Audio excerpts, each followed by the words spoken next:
qaarkood gabdhaha qaar ninkii waxay ku leeyihiin wuu isbedelay guurka ka bacdi ninkii wuu isbedelay ninka ma isbedelin ninkan wuu murugsan yahay fikra ahaa lacagihii uu soo deynsadaa ku taagan iyadana waxay sugaysaa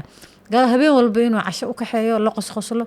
yaa sacaadadaas iyo farxaddaas dareemi kara qof aan gadaal lagaga dheginin laakiin qof markuu habeenka sarirta tago usoo sawirmayso fariintii bangiga ya kiradii guriga korontadii biyihii ayada maanta oo dhan wixii soo baxa way rabtaa in laga yaabo marka qaar inuu 200 garaam meherka xasuusto meherkii wax xasuusnaya qofkaas marka farxadda iyo macaanida ka tagayso wiil lacag leh oo ama qoyskiisa taajiriin yihiin gabar dan yar uu guursan karaa ayada noloshaan ka soo bixisa noloshaan soo galaysaa laakiin wiilasha inay qaldamaan ma aha gabar dhaqaale leh waa iska jeclaaday iyo waa rabaa iyo waa ka helay iyo ma soconayso waayo gurigaas ma dhismaayo familkeedii noloshaan ciriiriga ah ee uga sheekeynaysaa maalin walba gabadhood inay dayacantay u arkayaan mana dayacno laakiin tabartii intaas ah haddii wax laga fududeynayo ninka ragga uu rabaa asaga oo tartiib inta guriga la gogolado labadaas haddii loo yeeriyo adeeryaashii familki meher waa meher ma ogtahay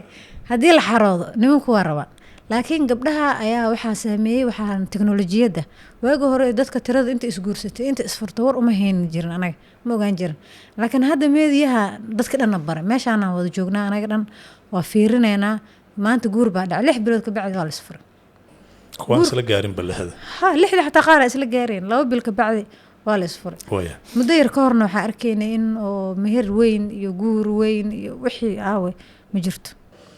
nin baa mar ma ogtahay aweyso wuxuu guursaday gabar reer Kuwait ah asagana waa reer Kuwait marka Kuwaidiinta waa ogtahay oo qaliijka dhan waa dad iska hanti badan ma ogtahay guri weyn bay reer ahaan gabadhuna degan yihiin wiilkuna degan yihiin dad qasriyaal ku nool marka la soo guursaday sidoo kale guri weyn oo qasriyaha la degay marka gabadhii ninkii baa muxaadaro dhageystay oo sida Abu Hurayra uu noolaan jiray ayuu dhowr mar ku xixistay Abu Hurayra uu gaajeysnaan jiray caloosha uu dhagax ku xiran jiray gabadhii uu yimid wuxuu ku yiri noloshan waa israaf anaga waxaan noo haboonaa sida Abu Hurayra u noolaan ma sha Allah marka noloshan waa israaf ilaahay raali kama ahan sidaas ina oloon gabadhii way waxay istriinkaaga ka hormaanin marka waa la isla qaatay guri yar oo meel yar oo maqsin ah baa noloshii lagu soo koobay qol fadhi ah asaga unbaa jiif ah asaga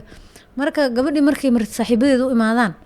meelay fadhiisay kalama hayso ninkii bay dhahaysaa ka bax qolka moogtay maalinka dambe marka way dhibsatay nin wadaadii u tagto waxay dhahday ninkayga wuxuu rabaa inaa noloshaan ku noolaano anigana way dhibtay nolosha Abu Hurayra noloshiisa